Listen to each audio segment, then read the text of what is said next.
Dear friends, I am here to explain you the concept of inertial frame of reference. Newton's laws of motion are valid only in inertial frame of reference. मग हे inertial frame of reference काय concept आहे तो आपण समजून घेणार आहोत या व्हिडिओमध्ये. Let us consider a situation as shown in this figure. काय सिच्युएशन आहे की एक लिफ्ट आहे. दिस लिफ्ट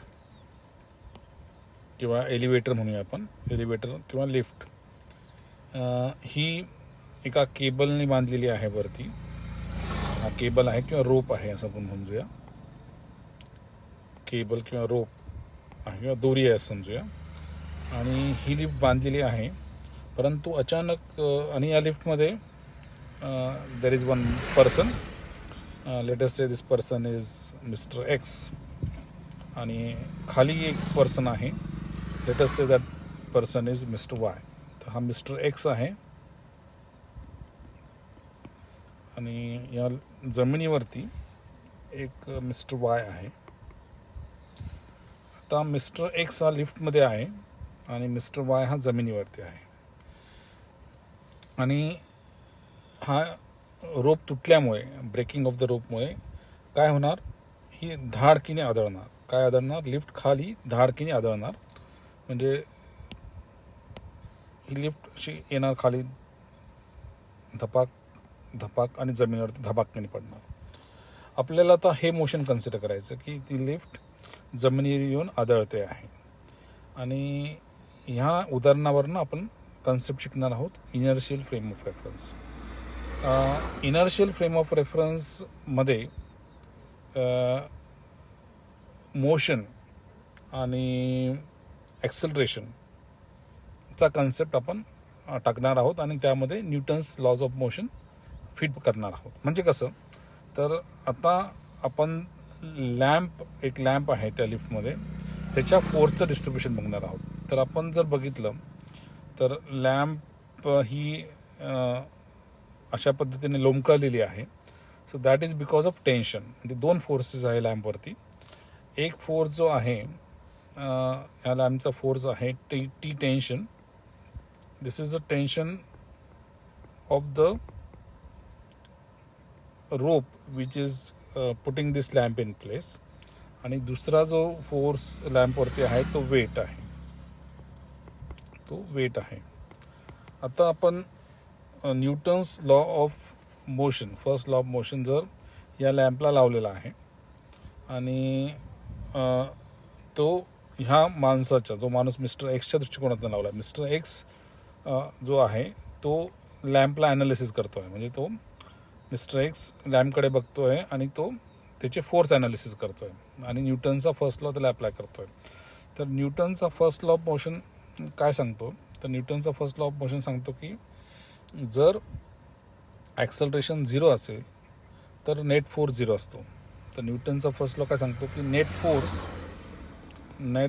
फोर्स कधी 0 असेल, जेव्हा ॲक्सलरेशन 0 असेल.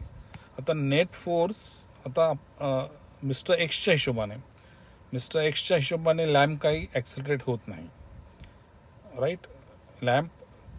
मिस्टर एक्सने जर लॅम्पकडे बघितलं तर त्याला दिसेल की लॅम्प आहे त्याच ठिकाणी आहे.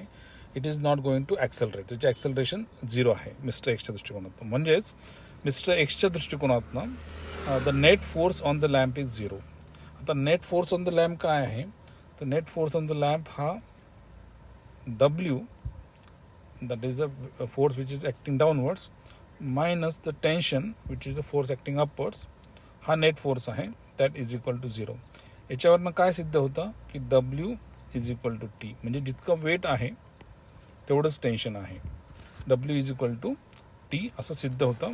कधी, जेव्हा mister X Newton's law of motion या लॅम्पला अप्लाय करतो, राईट. आणि lamp is not in acceleration because mister X या लिफ्टमध्ये आहे. त्यामुळे मिस्टर एक्सच्या दृष्टिकोनातून लॅम्प इज नॉट ॲक्सलरेटेड. आता बघा, आता मिस्टर वाय न्यूटन्सला अप्लाय करते. तर मिस्टर एक्सची फ्रेम ऑफ रेफरन्स काय होती, मिस्टर एक्सची फ्रेम ऑफ रेफरन्स ही कॅबिन होती, ही लिफ्टची कॅबिन होती, इलिव्हेटरची कॅबिन होती. आता मिस्टर वायची फ्रेम ऑफ रेफरन्स बदलली आहे. मिस्टर वाय हा ग्राउंडवरनं बघतो आहे, मिस्टर एक्स हा लिफ्टमध्ये होता, मिस्टर वाय हा ग्राउंडमध्ये आहे. आता मिस्टर वायच्या हिशोबाने बघूया की कुठले कुठले फोर्सेस ॲक्ट होत आहेत. मिस्टर एक्सच्या हिशोबाने आपण बघितलं की होतोय आणि टेन्शन ॲक्ट होत आहे. आता मिस्टर वायच्या दृष्टिकोनातनं त्यांनी लॅम्पचं ॲनालिसिस केलं तर त्याला दिसतं आहे की टेन्शन ॲक्ट होत आहे आणि वेट ॲक्ट होत आहे. परंतु मिस्टर वायच्या हिशोबाने ॲक्सेलरेशन 0 नाही आहे. कारण का, तर मिस्टर वायच्या हिशोबाने मिस्टर वाय बघतोय की ही लिफ्ट खाली आदळते जमिनीवरती, धाड केली ती खाली पडणार आहे. आणि त्यामुळे मिस्टर वायच्या दृष्टिकोनातनं acceleration is not zero, acceleration is not zero, acceleration is actually 9.8 metre per second square. म्हणजे ती धाड की ग्रॅव्हिटेशन ॲक्सेलरेशनने खाली आदळणार आहे. त्यामुळे मिस्टर वायच्या दृष्टिकोनातनं ॲक्सेलरेशन इज नॉट झिरो, त्यामुळे acceleration is some value, it is 9.8 metre per second square. आता जेव्हा मिस्टर वायच्या हिशोबाने ॲक्सेलरेशन नॉट झिरो असेल त्याचाच अर्थ असा आहे की नेट फोर्स मिस्टर वायच्या दृष्टिकोनातनं net force is not equal to zero. Net force is not equal to zero म्हणजे काय, तर नेट फोर्सेस कुठल्या लॅम्पवरती ते आपण बघितले की वेट आहे आणि टेन्शन आहे. तर वेट आणि tension, weight minus tension is not equal to zero, म्हणजेच W is not equal to tension. आता ही गंमत झाली की नाही बघा. अगोदर आपण काय सिद्ध केलं की W is equal to tension. आता आपण काय सिद्ध केलं, W is not equal to tension. म्हणजे न्यूटनचा फर्स्ट लॉ इथे अप्लाय केला तर W is equal to tension होतं. मात्र इथे जर फर्स्ट लॉ अप्लाय केला तर आपल्याला दिसतं की W is not equal to tension. आता काहीतरी गडबड आहे, कुछ तो गडबड है दया. क्या गडबड है? द गडबड is in the frame of reference. Newton's first law is valid only Wien the frame of reference is inertial frame of reference. म्हणजे जेव्हा ॲक्सेलरेशन 0 असतं, म्हणजे मिस्टर एक्सच्या दृष्टिकोनातूनच आपण न्यूटन्स फर्स्ट लॉ अप्लाय करू शकतो.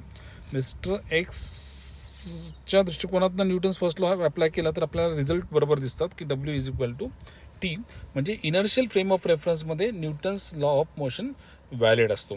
नॉन इनर्शियल फ्रेम मिस्टर वायच्या दृष्टिकोनातनं इनर्शिया नाही, inertia is not there because there is an acceleration.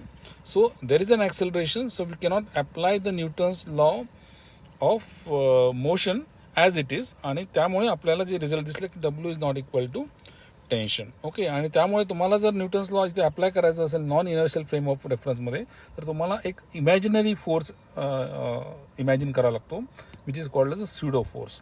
Okay, त्यामुळे आपण आता काय शिकलेलो आहोत, आपण असा एक कन्सेप्ट, महत्त्वाचा कन्सेप्ट शिकलेला आहोत की जर frame of reference inertial frame of reference आहे, म्हणजे जे आपला पहिल्या उदाहरणामध्ये की माणूस त्या लिफ्टमध्ये आहे, एलिव्हेटर केबिनमध्ये आहे, तर than Newton's first law of motion is valid. So a frame of reference in which Newton's first law is valid is called as an inertial frame of reference. आणि जो सेकंड आहे मिस्टर वायच्या दृष्टिकोनातनं की जिथे inertia नाही आहे, lift खाली आदळते, there is acceleration. So when the frame of reference in which Newton's first law is not valid is called as a non-inertial frame of reference. म्हणजे काय, when there is an accelerated frame, it is not a inertial frame. When there is a no acceleration, when acceleration is equal to 0, then it is called as a inertial frame of reference.